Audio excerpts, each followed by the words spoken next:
All right, we're right now. Right, hello everyone. For those of you who don't know me, my name's Jo Setter and I work for Chorus and I do the community relations work for Chorus. So I've been involved with Chorus since 2008 when it first came into existence. And it's been an interesting journey going from faster broadband across the copper network to the fibre network, and now we're looking to retire the copper network. So that's kind of what I'm here to talk to you about today.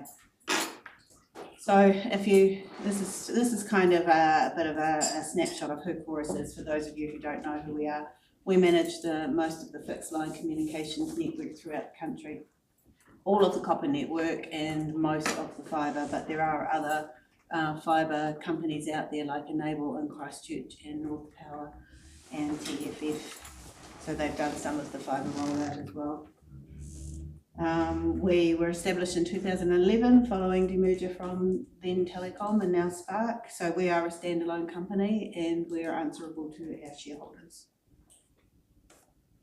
So we're really here to talk about copper. So copper really doesn't do what people need it to do nowadays, and there's lots of better technology available. I live rurally. I have not been on the Chorus network for probably about 14 years now because every time the kids got off the school bus I couldn't work from home anymore. So I'm on a local wireless internet provider, which is Wiz Wireless in my area, and that means that we can do everything that we need to do at home without losing any connectivity at all. So Chorus has kind of recognised that copper has really had its day. Most people had it just to provide a voice service, but now most people want internet rather than voice services. So we're looking to retire our copper by the end of 2028, and we'll be working towards that.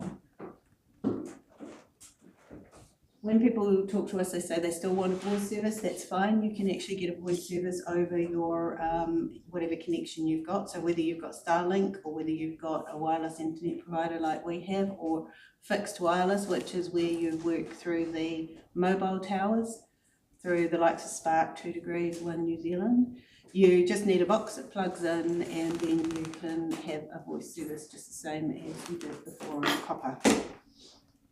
The really good thing is, like, we've still got a voice service because my husband insists on still having one, and that I get diverted to my mobile phone when I'm not home, so I never miss a call and I don't have to have voice service, message service. So this is the interesting bit for you guys. As at the 31st of December, there were 280 working copper connections in Waimate. That's outside of the fibre areas. So we've just got the latest March stats came through just before I came, and that number has now dropped to 239. So we've noticed that by attrition, people are already exiting copper as they go on to better services. So there were 4 still in the fibre zone, and that's dropped to 2, and that will probably, we'll get that down to 0 very soon, because what we're doing is completely retiring the copper in anywhere that can get fibre, because we're not wanting to run 2 networks when we've got a really good alternative. Feel free to ask questions as we go. It'll probably be easier than trying to remember what they are at the end. The telecommunications service obligations. This is kind of what they used to call the Kiwi share, where everybody was guaranteed a voice service at their home. The government had a cut-off period at the 20th of December 2001. So if you still had an active voice service, not broadband, but if you had an active voice service at that date, then there was an obligation by Spark to provide you with a voice service if you requested it. So that obligation sits with Spark. Spark can then provide that over any technology they would like to, but if they ask us, Chorus, to provide one over a fixed line network, then we have an obligation to do that. So when people say to us, you have an obligation to provide me with service, we don't actually, that sits with Spark. But we do have to provide the line if Spark requests it from us. So I'm not sure how much you know about fibre, but it's been rolled out in lots of places around the country. We've got 87% of Kiwis can access fibre, which means there are quite a few that can't. So I mean, I'm rural, and I get a bit frustrated, you know, because we're the 13% that are on wireless or satellite. Yeah. And in general, certainly wireless is slower than fibre. And the amount of adverts you get saying, yeah, you can connect to fibre, oh, where are you? Oh, no. And it's almost like we're discriminated against to a degree. So the reality of that, it comes down to economics. So the cost of getting fibre to rural areas is way higher than it is to do in urban areas. I get that. So the question I suppose then is, will eventually wireless catch up with fibre for speed? Well, I have to say that I'm on Wiz Wireless and I've never had an issue with speed or dropouts or anything, but that's the provider that I'm with. So I'm not sure if you have a wireless provider here, like an WISP in your area, but that's something you could look at. Because that's a point-to-point, that's my own connection to their equipment, whereas I'm not working off a cell tower and I'm not working off a satellite. Yeah, I get that. I just feel sometimes that we've forgotten about. Yeah. Be quite on. Chorus would like fibre everywhere. We want fibre everywhere, but we can't fund it. Yep. So that probably goes to our next few slides. We did do some extensions where we're trying to show to the government that actually if we build fibre, people will connect. So we did choose about 50 communities around the country that we paid for the extension to, and we've had pretty good uptake. And we're still negotiating with the government on that. And that would only be to a reasonable population density though, because if you're living rurally and reasonably isolated, it'll never happen, will it?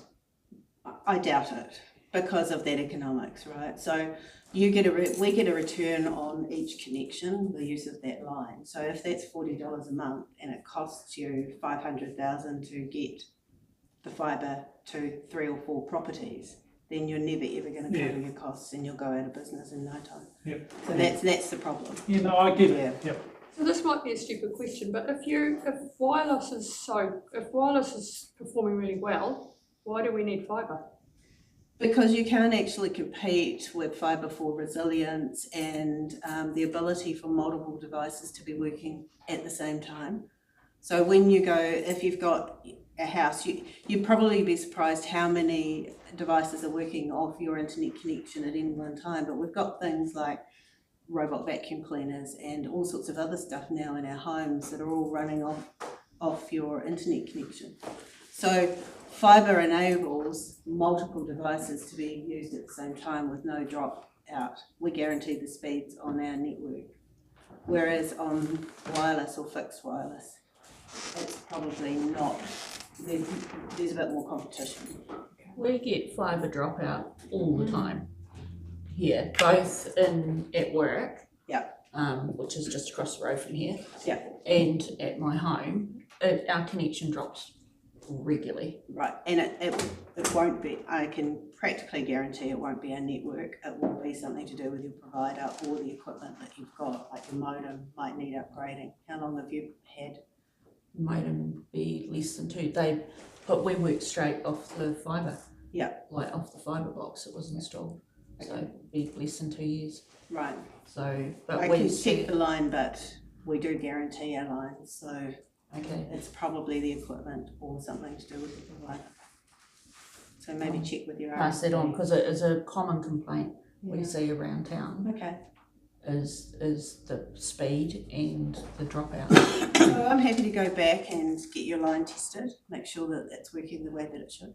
If you want to send me through your details. It's not an uncommon thing to see throughout the urban area though. There's quite often you see people, your fibre gone out or this is dropping out. Really okay, that's good to know. I'll get that checked. So it's not, it would lead me towards it's not because it'll be different providers. Different providers and different modems and things like that. So Yeah. I had a fault at my house just recently, and the guy that came to check it identified that there was a fault in the line. He fixed our fault, Okay. but he identified there was a fault in the line somewhere, and he did log it. I'm just not sure whether it ever got sorted. It will have got sorted if it got logged. It's interesting because fibre is actually really reliable and not much goes wrong with it because it's a strand of glass and there's no real connections, not a lot of connections between you and the exchange.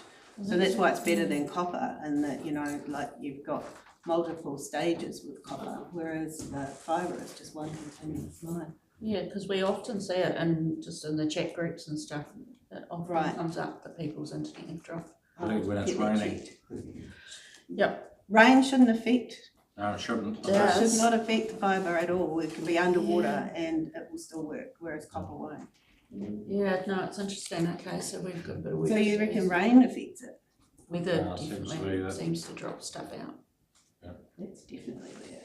Okay. Only in Waimate. Only in Waimate. Just to be the devil's advocate, I can't believe how good it is. You know, we got 3 people at home, and we've probably got 7 devices connected at any one time, and I see those comments, and I just wonder, because it never happens to You're me. draining it, that's why. Yeah, exactly. That's the beauty of fibre. There's no draining. Duncan's plugged in again.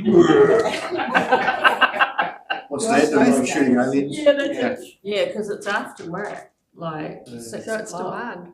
Yeah, it's like Should make no difference Shouldn't make a whatsoever. difference, no. which is the definitely beauty of does. fibre. Early evenings, Yeah. shocking. Yeah.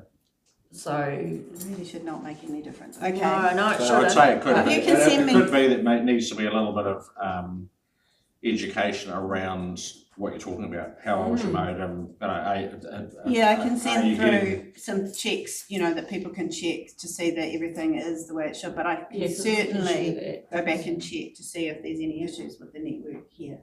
Yeah. And if you could send me a few addresses. Yep. That I can, Yep. that you know that there are problems, then I can get those lines checked. I wonder if it's your partner switching the modem off because he's hungry. No, he's given up on that and now he just cooks because he wants fed. Yeah. So in the kitchen looking at the recipe.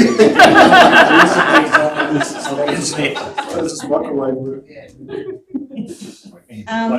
Oh, crikey, sorry. Surprised. No, it's all right. Keep my hands off the pad. Right, I'll go back a bit. So this is the one. We're lobbying the government, so we're asking the government to put in a bit more money so that we can get fibre further. I won't spend too long on this because the government has other priorities at the moment, but we are still, you know, keeping it top of mind that actually it's infrastructure and it really needs to also have some more money put into it for those of us who live rurally who also need good connectivity. So is there any plans for Chorus to put fibre to rural areas for wireless? Because obviously it's all got to go back to fibre and that sort of thing. So if you ran a fibre cable up the top of St Andrews somewhere, because that would improve your connectivity with your wireless a lot better, wouldn't it? We don't do wireless though, we only do. No, but you need to enable wireless though. Yeah, so we do. A lot of the cell phone towers that you have are backfed by fibre to the Chorus exchange. Right, okay. So this again is about fibre further, so I'll probably just skip over that. So the fibre you've got down State Highway 1. Yep. Is that the fibre that can't be used for connectivity? This is great, we're right on that slide. So it's a little bit like having 11,000 kV lines running through for power and you don't connect your house to that power line. We have massive cables transporting data all around the country. And technically you could probably break into that and take out one fibre, but the cost of doing it would be horrendous. To be able to break out that one, you know, dig it all up, break out one fibre, put in the equipment in the ground to enable that to then be connected to your property and then light it up to just service you back at the exchange. So I just say, because like I'm on State Highway 1 and we've got fibre running past have had for probably 15, God knows whatever years, and we can't get fibre at our place. So, like, would that not have been something that should have been done at the time when they were putting it in? Yep, and we asked government when we did the rollout for like the likes of fibre to schools and things like that, we said we need a bit more money to drop off to each boundary, but there was no money available, and at that point Chorus had no money. We couldn't invest in it ourselves, so we couldn't do that. Technically everybody can get fibre, it's just who pays for it is the issue. But if you go and log on, it says, you know, like whether you're eligible for fibre at your place, it says not eligible. You've only got this one option. So that it says you're not there's no fibre to your boundary, but you can somewhere in there it will say that you can pay for it yourself if you want to. So is that fibre cable, is that expensive? The cable itself is not expensive. It's the trenching and the equipment. Yeah, the trenching is expensive, particularly on a state highway. But couldn't you rip it in behind a mob? Well, that's what they did. In theory, yes, you could. But again, who's going to pay for it? Gary made a lot of money pulling in the fibre cable.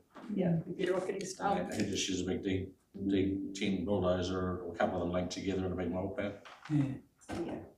Yep. So yeah, technically we could. We'll probably get to that a little bit further on when we get to the community code. But that really talks about why not all fibre can be used for residential connections. What we're asking of our councils is to think about telecommunications as being a utility nowadays, just as water and power and septics is to subdivisions and communities. We're asking that you think that telecommunications, fixed line communications is the same. It's vital for people to have good connectivity nowadays, and without it, it's very hard to do anything, including banking. The only comment I'd say, and that alludes back to what Craig said about whether you could go to a wireless tower, is our cell phone coverage is pretty crap, to be honest. You know, and it just leads to civil defence issues. And I mean, more than anything, that's probably what worries us in the rural areas. Yeah, I get that. So where I live, I have pretty rubbish cell phone connectivity. So I've got Wi-Fi calling on my phone. So I switch that on and it connects to my internet connection. Yeah, so we've got the same. But as long as I've got internet, then I've got good cell phone coverage. The only problem is you move 50 metres from the house and you've got no Wi-Fi calling. I've got it down at the shed. Yeah. But but we're not responsible for that. Yeah, like I get that. It was just an observation. Yes. So you need to. So I don't really speak for mobile operators, but what I would say is everybody wants connectivity, but nobody wants a tower. So their biggest struggle is to actually get their towers built. So you might want to consider that when you're looking at your plans and everything. That Get a tower in your town, Sandy. Towers are vital to good connectivity for mobile. It's just as simple as it is. So when we're talking about fixed lines, what we're talking about is open access fixed line network. So what that means is where any provider can provide a service over that network. So there are areas around New Zealand where other providers are building a fibre network, which sounds great, except that people are locked into one provider. They don't have access to all the other plans that are available. They can't bundle their power with it, or their cell phone, or whatever they want to do, or change providers. But presumably there'll be areas where Chorus isn't putting in fibre. No, it's not just Chorus. We're lobbying on behalf of all the other fibre companies out there that have open access networks that enable the TFF North Power.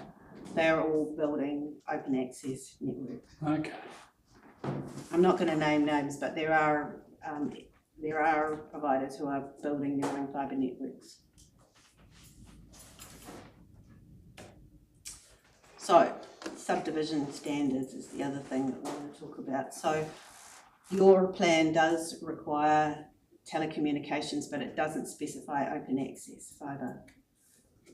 So it might be great that you've got, they can tick a box that says, yes, we've got telecommunications, but it might be mobile only, and which locks people into only having that provider. So what we're saying is think about having open access fixed lines, whether it's Chorus, whether it's Enable, whoever the company is that builds it. We're saying it's good for people to have that connectivity. And as we extend our fibre out, so if the town is here and you're building a subdivision over here, as we lay that cable, now we are doing drop-offs along the way so that everybody along that route will be able to connect to fibre, just the same as in urban areas. So slowly, incrementally, the fibre will get further out. And then as it reaches that subdivision, it makes it more feasible to take fibre a little bit further if somebody wants to connect. So that takes us into the community co-fund. So in days gone by, when somebody contacted it or a community contacted Chorus and they said, we want fibre, we said, yep, that's great, here's the cost. And Chorus didn't put anything into it. But now we decided we need to put our money where our mouth is, and yes, we think fibre is the best, so we will now treat those communities the same as any other urban area, in which case we will put in up to 3,500 per premises ourselves if the community wants to have a fibre build. As we do the numbers, it depends how close fibre is, how much trenching is needed. Do we have existing ducts? All that comes down to how much that's going to cost, and at times we have found that actually the community doesn't have to contribute anything, that our 3,500 contribution has covered the costs altogether. How much redundancy do you have in the fibres, sort of like the main core ones? You extend, how far back do you have to pull the fibre? My understanding is that there's plenty of redundancy in the network at the moment, because as we have built over the past, since we started, we've put in more fibres than what we needed, so that we only did it once. Is that community co-fund likely to stay for a while, or is it? We've made that commitment. Talk to neighbours. Yeah, talk to your neighbours. I mean, it's probably in reality not feasible. Yeah, I don't think if you've got 100 metres between boundaries or whatever, that adds to the cost of everything. Yes, it's not really going to help rural communities, it's only going to help urban or semi-rural areas. Well, it depends what you consider to be an urban, rural community. Rural towns it could. Rural Yeah, towns, rural towns are like- so it could definitely benefit. Yeah, but not your I think the big thing is we need to improve the wireless network for our rural communities. Because that's what they're going to be reliant on. And I know there's a few players in that area. There's the guy from Timaru, Get wireless, yeah. yeah, get wireless and that sort of thing. And that comes down to So that's bringing up probably a land for. WISP, is it? Sorry? Is that a WISP, a wireless internet? Yeah. Yeah, so that's what I'm on. Yeah, where they put their own equipment on a hill or whatever, and then they beam it directly into your home. He's bouncing it off my neighbour's woolshed at the moment. Yeah, actually I've got one that bounces off ours to get to our neighbour. Yeah. So that's the community co-fund, which is great. Probably the next section is what's close to everyone's heart, particularly at the moment when we're getting more than 100-year events happening every other month. Chorus is regulated, which means that we are governed by the Commerce Commission on how we can spend our money. We have to get approval. So I'm not a finance person, but there's a difference between capital expenditure and operational, and so we're only allowed to spend a certain amount of the capital expenditure on resilience within our network. But they have recently given us permission to spend 100 million on shoring up some of our fibre routes around the country. So that will be good.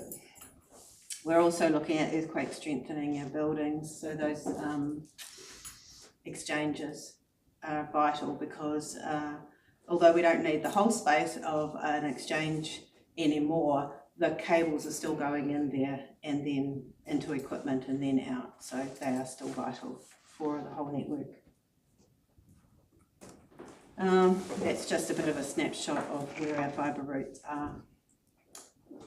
And this one is an interesting one because it's basically a shipping container, and inside that shipping container is batteries and equipment that mimics an exchange. So if an exchange gets taken out through earthquake, flooding or whatever, we can bring this mobile exchange on wheels to that community and connect up and get them back online within a few hours of the container arriving. We've got one based in Christchurch and one based in Auckland. We'd like to obviously have them all around the country, but they're very expensive to set up. So it's pretty amazing stuff, really. Just if you had an exchange out, it'd have to be a bigger exchange to justify that, or? We will consider how many people are impacted and what is the length of time that will we have to rebuild the exchange completely, in which case it will be months. Out, we would look to deploy this to keep everybody going while we did that. Personal resilience, this is something close to my heart. I'm almost a prepper, but not quite.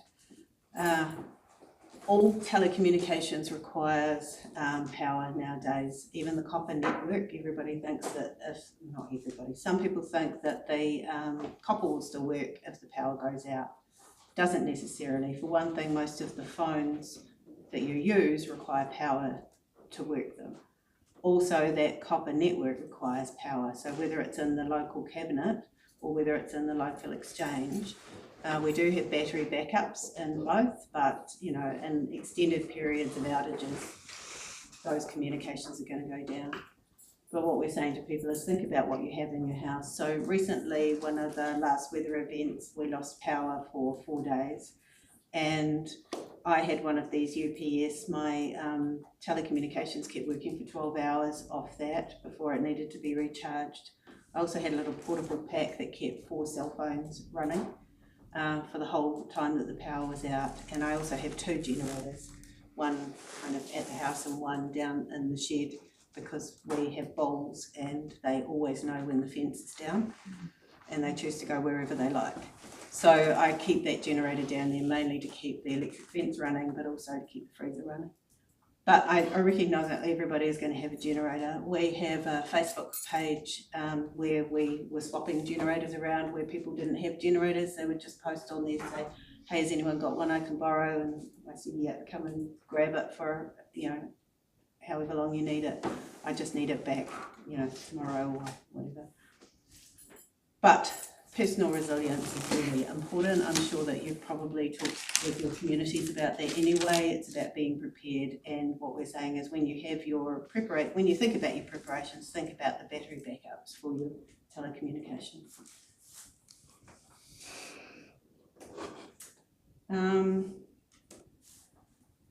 Sustainability, we can probably skip a little bit through this because we are doing a lot of work around this. Part of it is looking at what our carbon footprint is. So part of retiring our copper network means we don't have to have all of that massive equipment in the exchanges running, which means fans and all sorts of things to keep equipment cool. So that will lower our power usage. The only thing about natural disasters, plenty of times we've lost copper and fixed it ourselves, whereas fibre, if it gets broken, it's a major. So the reality of copper is our techs are retiring. They're 75 years old. They don't want to keep working, and we have no one that can fix it. We also have trouble getting parts because around the world, everybody's retiring their copper network. Nobody's making the bits anymore. We're already cannibalising our network to keep it running.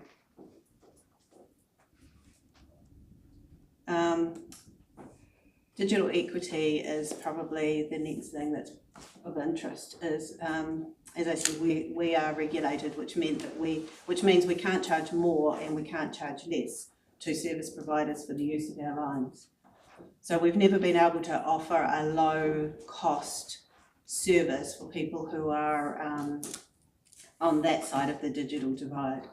So now the Commerce Commission has agreed and we have a low cost plan that people can actually access fibre and it's about $30 a month, and that will enable them to study, to work, to have health appointments, anything that they need to do over fibre. So I can provide you with the pack for that. There is strict criteria for it, which includes that the fibre can't have been active in their home for the past 3 months, that their children go to what is the equivalent of a low decile school, or they are eligible for a community services card. What about for seniors? Like this town has our community has a high proportion seniors. And is there anything like that available to them? Well, they would have as much, they would be able to access that same fund, that same. They can. Yeah, it's not age related, but if they are on a community services card and they can show that they haven't had fibre active for 3 months, then you can ignore the children because they're obviously not going to have those. Yeah. But they would be Brilliant. able to look at accessing it too. Speaking of seniors, we you can see there's partnership and sponsorships. We recognise there are two sides of that digital divide. There are being able to afford it. There's also the ability to have devices and be able to use those devices. So we work with a whole lot of community groups on education and assistance, and we're very much part of the Recycle Device and Digital Seniors. Can you get a telephone in your house without having a modem and Wi-Fi on fibre? Without having fibre? No, having fibre but not having internet, just a telephone. That's up to that would sit with the providers, not with Chorus. So it is possible. I'm just thinking from, like, the letter got sent out quite a while ago that we're discontinuing copper, radio. Went out to a lot of, I know a few elderly people that have got quite stressed about this. We can't have a phone line anymore. What are we going to do? We don't know how to use cell phones or internet or anything. And, to the point where some of them have gone out, panicked they weren't going to have a phone, gone and bought cell phones, no idea how to use them, and now effectively got rid of their landline, now effectively not reachable anymore. That letter is unlikely to have been from Chorus. Well, it doesn't matter though, it's still the copper network being discontinued. What I'm saying, it will be discontinued, but we retired our radio sites and we worked closely with people when we were doing that, and we're doing it in the fibre areas. So you're talking about in fibre? Well, I've been talking about the fact that a lot of elderly people now have been quite concerned that they're not going to have a landline anymore and they don't have any internet. So just what would be your recommendation to those people moving forward? What's a simple way to stay connected? So the answer to that is it's unlikely that it's Chorus that's retiring their copper network. It is the service providers probably who are doing that, not us. We haven't actually started retiring in rural areas. No, but these are townsfolk. But the point is, it doesn't matter who said it, it's the fact that copper is being Well, it does actually matter who says it, because Chorus, we have a very strict guideline that we follow, which is we send out a letter 6 months prior to the close-off date that has a whole lot of contact details, where we have teams set aside who will help people make that transition. Then if they don't make that change, we send another letter and then another letter. And then if we still don't hear from them, we call them. And if we can't get through to them, or they still are struggling, we send people out to them.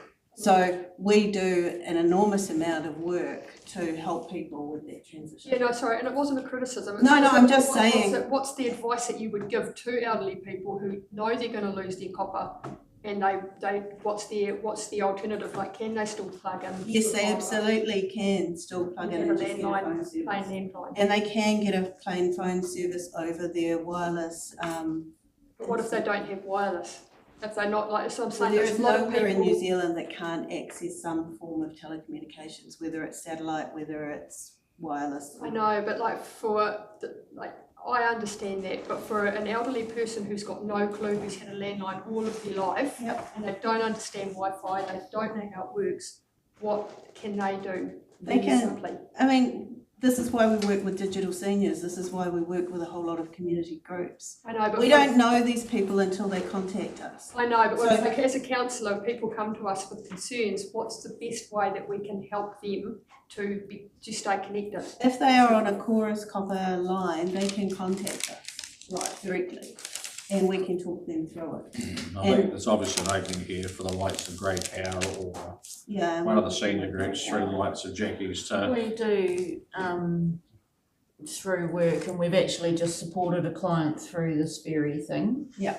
And we've ended up, they've had to go to mobile for affordability. Yeah. And so we're just trying to support them with non-smart devices so that they can have basic calling principle, basic calling without, smart screens and stuff that they're just not ready for.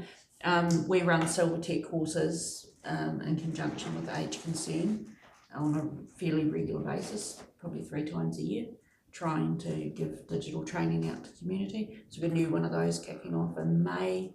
It is a major and regular, so I run Community Link, just so you're aware, community support, but it is a consistent thing that we see. So our staff spend a huge amount of time supporting seniors with digital tech. Yeah, and we've been doing it for years, long time we've been going out and helping running so there sessions. must be an option to put a phone in your house. Yeah. Like the old. So you don't We have it at the Waimate. Yeah, you can do it, you've just got to plug it into your fibre.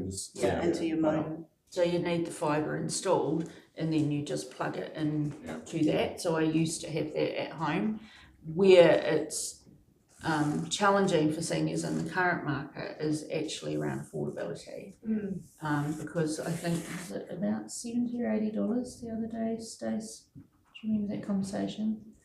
So that's why I'm quite interested in this, that we may be able to find some cheaper providers that we can advise people to go to. But you can still get effectively a landline phone that'll plug into your system, but you do have to have. But you have to have fibre. Yeah. Got to. You don't have a choice. But you can get it over any wireless technology. So like I say, when at home I've got a WISP, I can not have the internet side of it, but still just have the phone service over that WISP provider. That's through 2Talk. Yeah, we're on the same, and we went to wireless because Telecom wanted, or might have been Chorus wanted 8K to join the copper cable, and it generally works fine, drops out of it. I'm still on the landline, so I'm still learning. I still have a bit of copper left. One of the 200. Yeah, one of the few. What I was trying to say. You won't notice the difference. Probably not. Our phone's it's just like the old landline. Yeah. Yeah, you don't notice the difference. There's a dial tone, you dial out, it's the same, exactly the same. But it's like if the power goes out, I've got a phone, it's no one to ring. It's only 200 of us, isn't it? 239. What I was trying to say, if it's Chorus that's retiring that copper, people will be getting those letters, and that has all that support in there. So if they haven't got that letter from Chorus, then it's the RSP, and we don't know about it. They're not telling us that they're doing that. Right, okay. Because I've been getting them for a while now, Yeah, but I've been and- seriously stressed for ages. Yeah, and it is quite distressing for us to hear that, given that we have this whole support Yeah, network exactly. Yeah. ready to help people as we transition them across. But we don't know those letters are going out. Well, they're actually They're not going out. just texts on their phones. a lot Yeah, of the so it's time, definitely which is not quite us. stressful. Yeah. How they get chased for their phone? Um, No, on their, I on their cell phone. Yeah. can, I'll send Craig the contact details. I'll send through the digital equity pack, but also that contact, the information about the retirement of the copper, so that you will have those. I think obviously Jackie at Community Link's doing a bit in this space, so maybe that's the first point of call for anybody, is give Jackie a ring. We Yeah, can send liaise them and to look at us. different Marie's roads. a wee whiz with helping seniors. Yeah, And the libraries still do quite a bit of Yes. tech Yeah. support as well. Yeah. Tuesday. So, yeah, we do what we can, and as I say, Silvertech, if people want to learn how to drive devices, Silvertech We do that about 3 times a Yeah, it's year. quite good. I think it did coincide with the closure of the 3G network or 4G, something. Oh, that yeah, made it yes, even more that's stressful. mobile, yeah. I have to admit that I am one of those very late adopters who changed over, and that was simply because I couldn't be bothered putting in all my passwords and everything for my apps, but I got forced into it in the end. That's what happens if you get forced into it, because Yep. there's no other options. That's right. And I have to say, I haven't really noticed a difference now that I've done that. It was just the doing that was the problem. But as we get closer to when we start retiring in your district, so it's not going to be, we will know when we're gonna look at probably these smaller ones and think, oh, we might do those first, because there's only, 230 odd people. We're happy to run a community meeting or whatever you think will help people understand and be able to ask questions. So whether that is at the local marae, or whether it's at the local church or a community centre, or is it Centrelink? Community link, whether it's there, we're happy to come in and answer questions and have experts on hand to help people with their tech. Because we do connect up with the likes of Geeks on Wheels and things where we can send people out to actually help people in their homes as well. Awesome, thank you. So that kind of covers that. We just talked about speaking about that. So yeah, we will be talking to you as we get closer to that retirement time, and hopefully you will give us some pointers as to how we can help people get across the line without it being too scary. Because there's a whole lot going on that people are worried about, and we don't need this to be one more thing that they're worried about. It's definitely a biggie for seniors. Yeah, it is. Sure. Yeah. Because it just goes with that whole loss of control and autonomy, because they have to adopt technology in some form. That they don't understand, I think, too, is the thing. Yeah, it's funny, we do a lot of these, and we get the seniors who are super tech savvy, and Oh, they yeah, know how to definitely, some do are. everything. In fact, they teach me, Yeah. and then we've got the other end who really don't want to do any of that, and We have a lot of them in this community. I do rock and roll and line dancing, and every time I go to a dance, I end up helping people with their tech while I'm there. It's a general disempowerment too, isn't it? It's not just communications, the banking sector are in Yeah, exactly the same exactly. position. Yeah. Which is kind of why we need good connectivity, is because everything is being forced online. You can't go to a bank. I had to go to the bank recently. I went into Masterton and found that it was only open on a Tuesday between 10 and 12, and that was it. That was the only time that the BNZ was open in Masterton. We They have one here. banks to deposit some money, but we don't handle cash. No, I know, that's the thing, and then they change it. Yeah. But 1 minute they don't, then they do, and it's just like, Yeah. You want to deposit money, go and use the machine inside. that's it. Same with withdrawals. They do not want you in that premises, do they? It's a self-fulfilling prophecy, isn't it? They say, oh, our tellers aren't being used, so therefore we don't need the tellers, but they're not being used because There they're you go. forcing us to be. Yeah, exactly. So, We moved everything across. So these are the things that I thought to be the key takeouts, just kind of in bullet point form at the end. That's my contact details. If you would like to contact me or through Craig, I have regular updates, and he is quite happy to contact me if there's any issues. So if you have any problems, let me know. I'm really interested to get some addresses to test lines. I'm quite interested to hear about the problems you're having with the fibre, because it shouldn't be happening. I would suggest it's probably a hardware issue. Yeah, but if there's a fault, or it's something in the exchange maybe that we don't know about that's not setting off alarms. It might be something. Our equipment gets monitored regularly, and alarms go off if things aren't working the way that they should be working. But it's quite concerning to hear that as being a general thing. Well, it is like for us as a business, because we rely on voice over IP. Yeah. Because we have to be on fibre, and it will drop completely, and then we've got no phones.